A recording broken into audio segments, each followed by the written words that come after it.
Dimanche 7 avril 2024, la question centrale. L'amour ou l'égoïsme? Merci de nous retrouver sur votre chaîne L'Aventure dans la Parole. C'est le début de la semaine et peut-être que vous profitez de ces heures pour faire tellement de choses. Votre ménage, ou encore aider vos enfants à faire leurs travaux scolaires, ou encore vous prenez du bon temps à la plage ou au bord de l'eau, ou encore vous faites du jardinage. Mais avant tout, vous avez décidé de passer du temps avec nous dans la méditation quotidienne. Alors nous vous souhaitons une bonne écoute. Notre communauté s'agrandit et c'est grâce à vous. Soyez vous aussi actifs avec nous pour répandre le message en likant, en partageant le lien. Nous vous invitons à vous abonner si ce n'est pas encore fait. Et pour un confort d'écoute en continu, nous vous proposons la playlist de chaque semaine. Le texte à mémoriser de cette semaine que nous vous invitons à dire avec nous se trouve dans Ésaïe chapitre 41, le verset 10. Ne crains rien, car je suis avec toi. Ne promène pas des regards inquiets, car je suis ton Dieu. Je te fortifie, je viens à ton secours, je te soutiens de ma droite triomphante. Nous vous invitons à le redire avec nous. Ésaïe chapitre 41, le verset 10. Ne crains rien, car je suis avec toi. Ne promène pas des regards inquiets, car je suis ton Dieu. Je te fortifie, je viens à ton secours, je te soutiens de ma droite triomphante.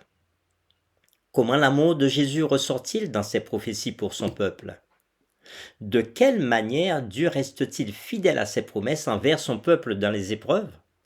Les réflexions de cette semaine nous aideront à répondre à ces questions. Et aujourd'hui, nous le ferons avec la séquence « Un sauveur au cœur brisé ». Assis sur le mont des Oliviers, surplombant la ville de Jérusalem, Jésus avait le cœur brisé. L'évangile de Jean dit, dans Jean chapitre 1er verset 11, « Elle est venue chez les siens, et les siens ne l'ont point reçue. » Jésus avait fait tout ce qu'il pouvait pour sauver son peuple de la destruction de sa ville bien-aimée. L'amour de Jésus pour son peuple provenait d'un cœur d'amour infini. Il leur avait demandé à plusieurs reprises, dans l'amour, de se repentir et d'accepter sa gracieuse invitation à la miséricorde.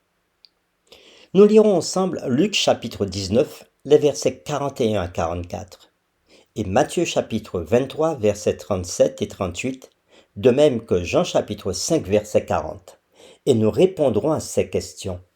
Que vous apprennent ces versets sur l'attitude de Jésus à l'égard de son peuple et sur leur réponse à son invitation à la grâce et à la miséricorde. Quel caractère de Dieu est-il révélé ici? Nous lisons premièrement Luc chapitre 19, les versets 41 à 44. Comme il approchait de la ville, Jésus, en la voyant, pleura sur elle et dit, « Si toi aussi, au moins en ce jour qui t'est donné, tu connaissais les choses qui appartiennent à ta paix. Mais maintenant, elles sont cachées à tes yeux. Il viendra sur toi des jours où tes ennemis t'environneront de tranchées, t'enfermeront et te serreront de toutes parts. Ils te détruiront, toi et tes enfants au milieu de toi, et ils ne laisseront pas en toi pierre sur pierre, parce que tu n'as pas connu le temps où tu as été visité. » Nous lisons maintenant Matthieu chapitre 23, versets 37 et 38. « Jérusalem, Jérusalem, qui tue les prophètes et qui lapide ceux qui te sont envoyés. Combien de fois ai-je voulu rassembler tes enfants comme une poule rassemble ses poussins sous ses ailes, et vous ne l'avez pas voulu. Voici votre maison vous sera laissée déserte. » Et dans Jean chapitre 5, verset 40, nous lisons, « Et vous ne voulez pas venir à moi pour avoir la vie ?» Après la lecture de ces trois textes, Luc chapitre 19, versets 41 à 44, Matthieu chapitre 23, versets 37 et 38, et Jean chapitre 5, verset 40, nous répondons à ces questions.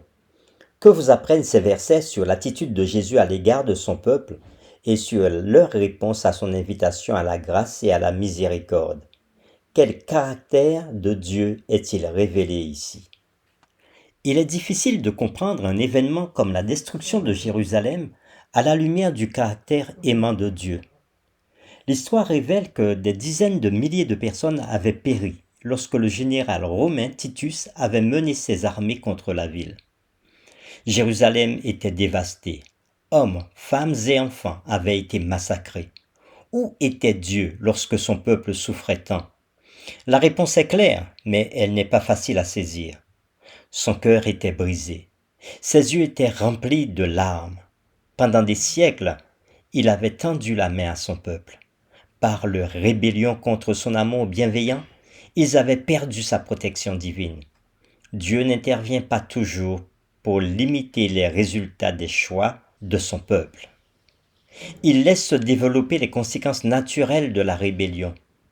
Dieu n'avait pas provoqué le massacre d'enfants innocents lors de la destruction de Jérusalem. La mort tragique de ces innocents est l'œuvre de Satan. Satan se complaît dans la guerre, car elle attise les pires passions du cœur humain. Au fil des siècles, son but a été de tromper et de détruire, puis de rejeter la responsabilité de ses mauvaises actions sur Dieu. Nous vous invitons à lire Matthieu chapitre 24, versets 15 à 20, et nous répondrons à cette question. Quelle instruction Jésus avait-il donnée à son peuple pour le sauver de la destruction de Jérusalem? Nous lisons Matthieu 24, versets 15 à 20. C'est pourquoi, lorsque vous verrez l'abomination de la désolation dont a parlé le prophète Daniel, établie en lieu saint, que celui qui lit fasse attention. Alors que ceux qui seront en Judée fuient dans les montagnes, que celui qui sera sur le toit ne descende pas pour prendre ce qui est dans sa maison, et que celui qui sera dans les champs ne retourne pas en arrière pour prendre son manteau. Malheur aux femmes qui seront enceintes et à celles qui allaiteront en ces jours-là.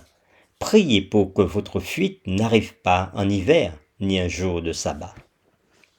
Après la lecture de Matthieu chapitre 24, versets 15 à 20, nous répondons à cette question.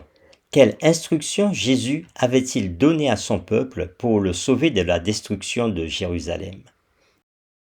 Il est bon de rappeler que la grande majorité des chrétiens vivant à Jérusalem en l'an 70 étaient d'origine juive.